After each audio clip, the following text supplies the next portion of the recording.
Hey, this is Irina with Keller Williams North Atlanta, and today we will talk about what's happening once you listed the house and how you review offers.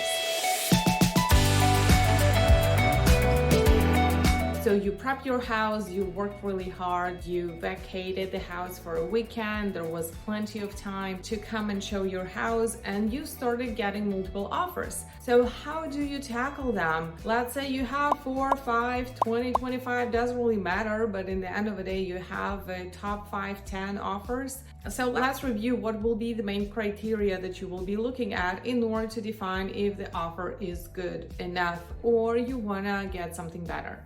So first thing first, obviously the purchase price. The highest the purchase price, the better for the seller. However, you also need to look at other terms that we have in the offer in order to decide if this offer is good enough. Even though they promised, they still didn't bring the money, they promised to pay you this much money. So if you have purchase price at a certain level and then you have a special stipulation or escalation clause, then you also need to look if you have a cap on the escalation clause, how much of the escalation are they willing to do above the purchase price of someone else's, and what's their price point from the very beginning. Then obviously the next one is the closing cost. Are they asking for the contribution from your side? I will actually tell you a little secret. At this moment, buyers usually ask for zero closing costs, meaning seller doesn't need to contribute any money towards buyer's closing costs. Sellers just pay for their closing costs. The next one is due diligence. How many days of the due diligence do you have? Keep in mind that during these days, buyers can terminate for any reason. They can just change their mind, or maybe they found something better. It also happens in a nowadays market. Buyers give many offers on many different houses because they cannot win. So if the shorter due diligence, obviously the better. We can talk later about different things in the due diligence period, but the main thing is the shorter the due diligence is better.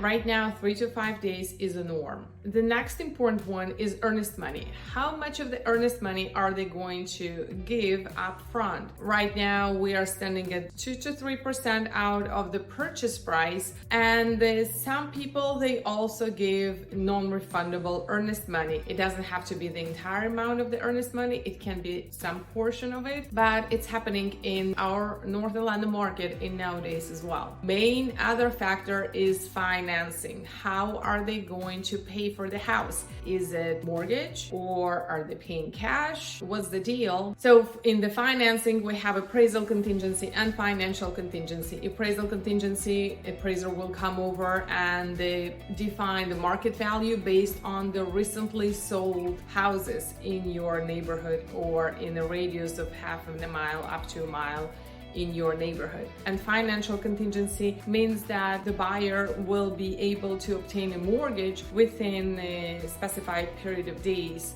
So the shorter the better. Many times nowadays, buyers waiving financial contingency entirely.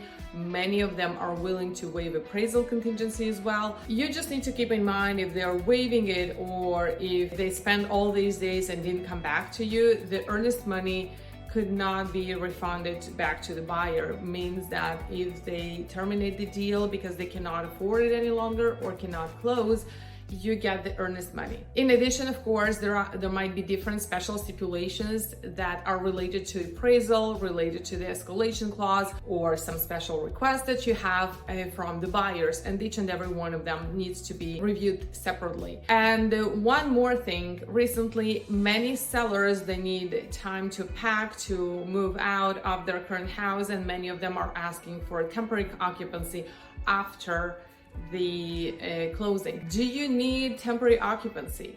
Many buyers nowadays will be willing to give it to you for free, especially if it's like for a few days or a couple of weeks. If you do need a temporary occupancy, it was expressed to the buyers, then do you get it on your offer? What will be the closing date? When do you want to close? Do you need to close before you buy your next house? Is it fine that you will close right after that? So there are many things that needs to be reviewed, and each and every offer can vary. Once all of that is on the spreadsheet and is reviewed and explained to you, you can make a solid decision of how strong the offer offer is, and if the buyers that are willing to buy your house are strong financially and can bring you to the closing table. In the end of the day, we all want to get to the closing table for the right purchase price on the great terms for you as a seller. In the next videos, we're going to review each and every item that I've just explained, and we will see how it can be beneficial for the seller and when are the red flags that you need to think about or risks that you know that you will be taking if you will accept these or another offer. I hope it helped. Thank you very much. See you soon. Bye.